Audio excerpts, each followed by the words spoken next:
Tim Kirby Russia, hot takes. Why does Russia love that frickin' Ukraine so much? Why does Russia want the Ukraine back when, according to the mainstream media, they don't want to go back? Mata Yuskiv is a volunteer with the Ukrainian Territorial Defense Forces. The reserve units practice emergency drills. If war breaks out, they're expected to support the army behind the front line. Most of the weekend warriors have no prior military experience.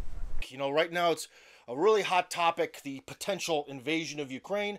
And I think it's very hard for a lot of people to understand, why would Russia want the Ukraine? Why would they do this? You know, these Ukrainians had this revolution a couple years ago because they want to be part of the West. They want to be, you know, free from tyranny and join up with the other democratic states. What's the problem? I don't get this.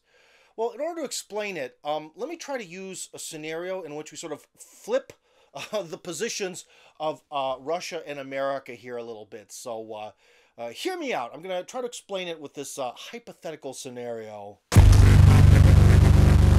Okay, so let's just say, God forbid, these worst case scenarios about the future of the U.S. economy, they all play out. The United States becomes really, really broke really, really fast. All the bubbles burst.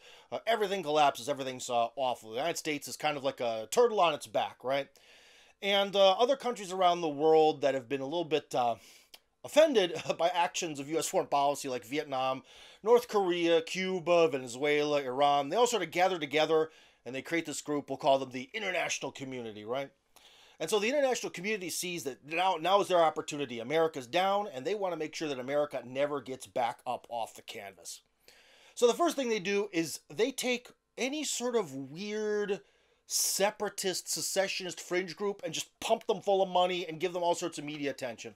All of a sudden, you know, Americans in this horrible fantasy scenario would turn on their TVs or YouTube to see all these horrible stories from Alaskans and Native Hawaiians about the Native Hawaiians about how the evil processes that were used to sort of manipulate Hawaii into the United States, and boo-hoo-hoo, this is awful. And the Alaskans would say that, the sale of Alaska from the Russians was actually completely illegitimate. Boo-hoo-hoo, we want to have independence. We don't want to be part of this anymore. We have a unique culture or whatever, right? As the rules of geopolitics go, generally if a piece of territory is not connected to the body of the rest of the territory, it is hard to hold. So Alaska and Hawaii go bye-bye. Now, it'd be harder to break off core chunks of the continental 48, but the evil international community, as we're calling them, they're not going to stop at that because they want America to be broken forever. So they look at their Wikipedia articles and they take a look at the history of Texas. And they're like, aha, Texas used to be part of Spain. Super aha, Texas used to be an independent republic. There's kind of a unique Texas accent, and there's Tex-Mex cooking, and we could say that it's its own separate culture.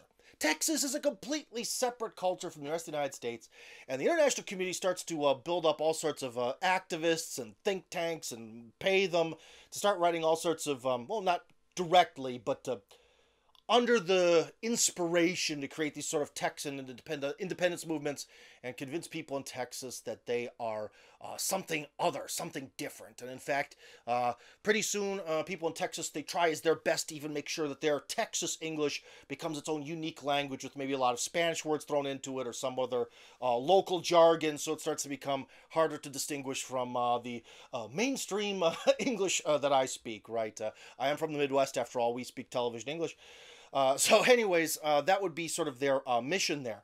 And what if then that actually succeeded? They were able to sort of convince, the international community goes to the UN and they convince everyone that, hey, you've got to recognize Texas. It's totally different. You got to recognize the independent country. And everyone says, well, Texas really didn't have that much history until it became part of America. Everyone there seems to identify as being American. We've done a lot of polling. They don't really see...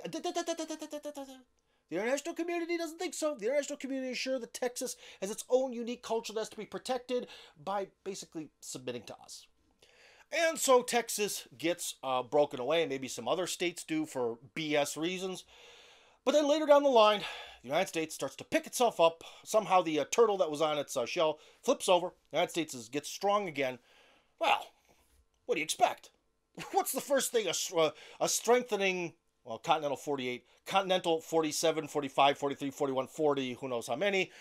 stands up again, they're going to want to take that back. So that's really it, friends. If you were to look at key parts of America being broken away forever, the people within America would see any actions taken to bring them back home as liberation, reunification, lots of positive sounding words. The enemies of that idea would consider it conquest, invasion, occupation, and so on. It really depends how you look at things. You're free to consider Russia's desire to reintegrate with Ukraine to be some sort of evil occupation. You're free to do so, but then that would also mean that then in America that would want to bring back Texas, Alaska, Hawaii, or whatever other parts break away, or the entire South in the 1860s, that they would also be evil occupiers and oppressors. So if you could at least be a little bit intellectually consistent, I'd really appreciate that. That'd be real nice.